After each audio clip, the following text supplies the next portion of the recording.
Hello everyone, Siri Emerald here, and this is an unboxing of the Marvel Hot Toys Iron Man 3 1/6 scale diorama set, the DS001C, which is the Hall of Armor 7. And so I'm going to open this up and let's see what it looks like inside.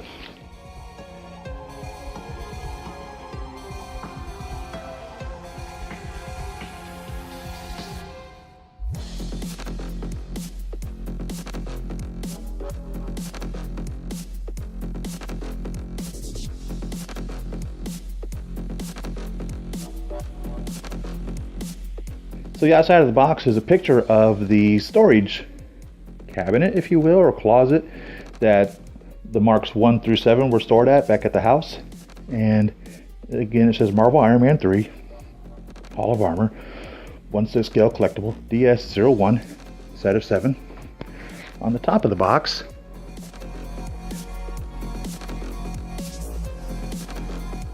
it says Iron Man 3 Hall of Armor 1/6 scale collectible DS001 diorama hot toy set of 7. It says warning, choking hazard, adult collectible, not a toy, recommended for ages 15 and up, small parts, not for children under 3 years old, and the typical warnings that we have on there.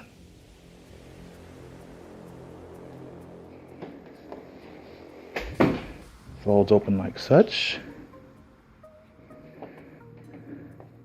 Let's see, what's this?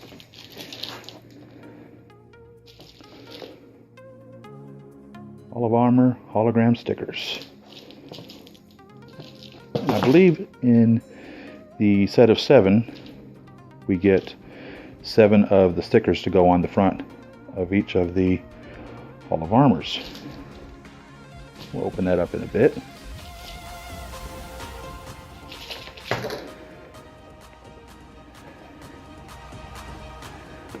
It says empty because there's spaces for 8, and we get an empty box. Empty.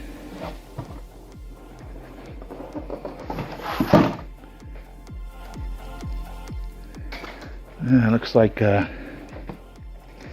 little customization here of this box was performed by the shipper. It happens. So let's open up that one, see how it looks.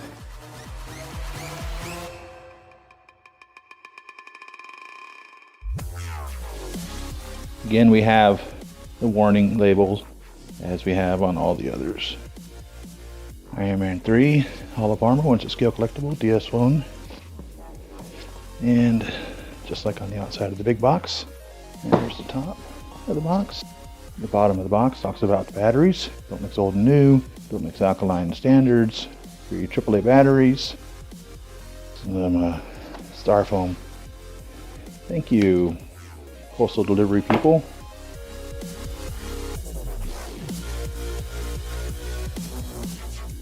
And so far so good. It looks okay.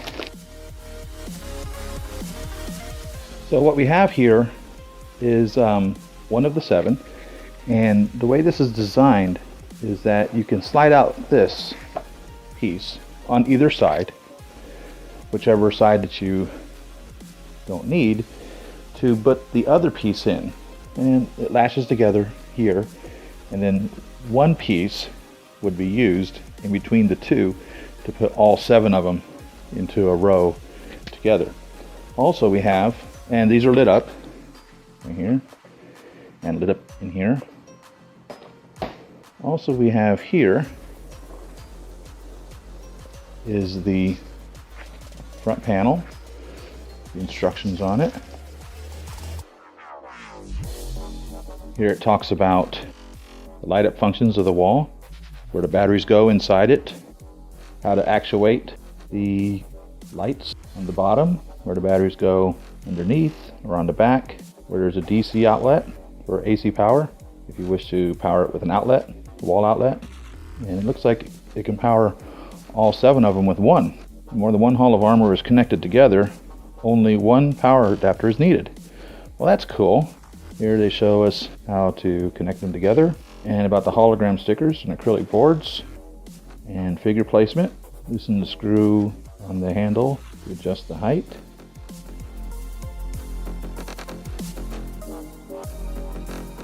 So I will assemble this and give you more later.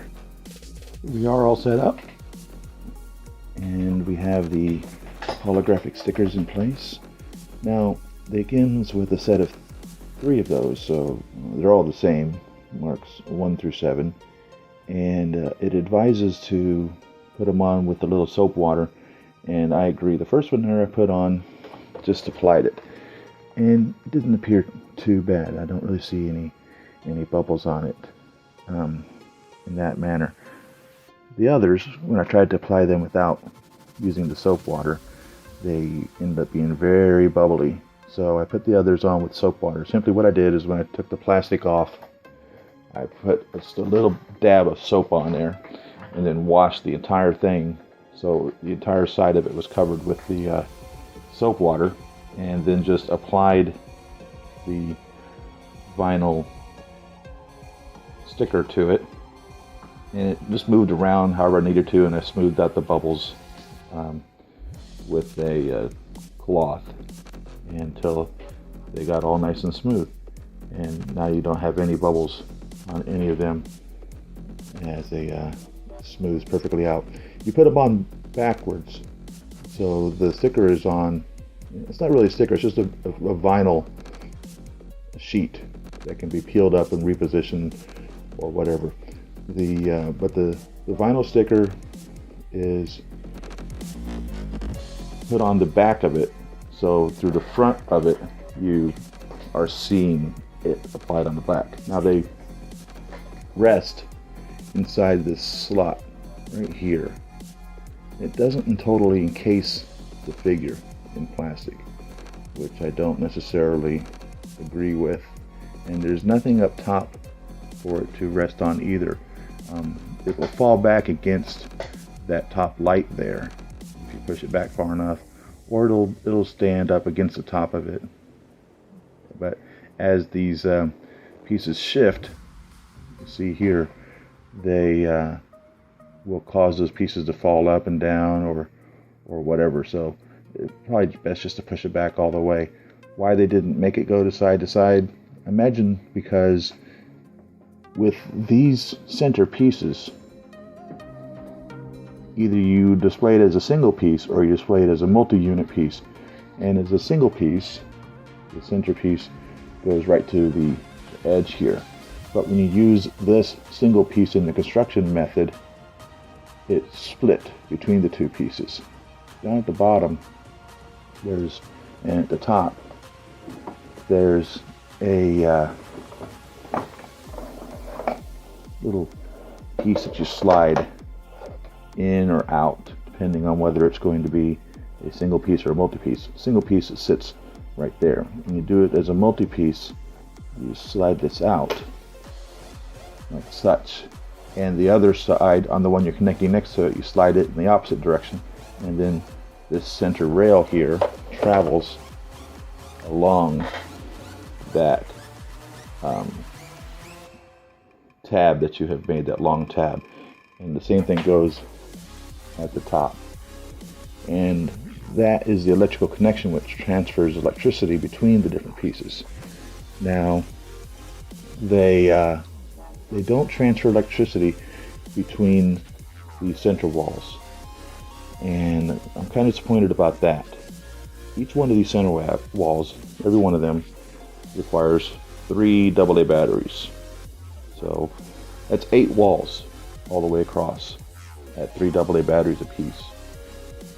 I'm definitely going to look into turning this into a AC powered operation as well.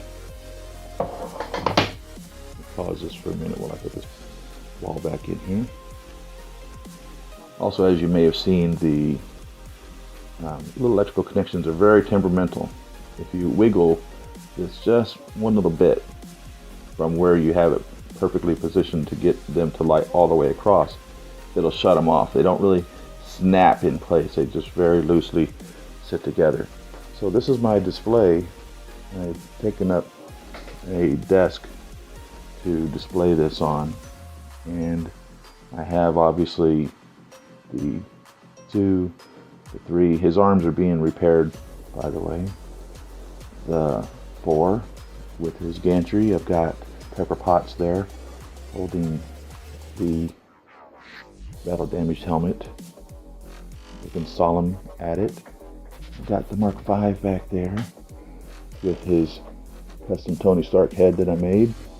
I have the Mark VI with a custom Tony Stark head that I made, and the Mark VII with, believe it or not, yes, another custom Tony Stark head that I made. So Mark 42 here. The Mark 42, probably the first one that they really attempted to make this 3-position pose on. That's the best I can get it. I can't get his head up any further. I suppose if I wanted to modify a head, I could get his head to be up further. I may consider doing that. The arm really doesn't want to hold all this weight here. This is a die-cast figure, and the arm really doesn't like this. And it looks good there. To turn this on. There we go. The only one that's lit up of the circular pads. We've got Dummy and you. That's you over there. And Dummy over here. Got his Jumpstart battery, his heart. Thor's hammer. I wonder what one he's doing with Thor's hammer. Mark V. Attaché. Captain America's shield. Some of the test pieces. Iron Patriot hanging out back there, guarding everything. Flash helmet down there. Good stuff. So this is my setup, my display. I am really happy to have this added to my collection. It really is a grail for me.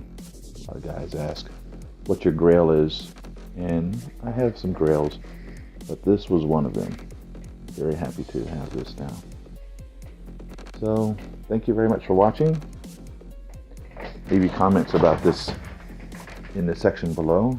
Tell me what you think about it. If you have any questions about setting it up or along that lines, ask those and I'll be happy to share them. I don't have the Mark I. That's obviously another grail yet. So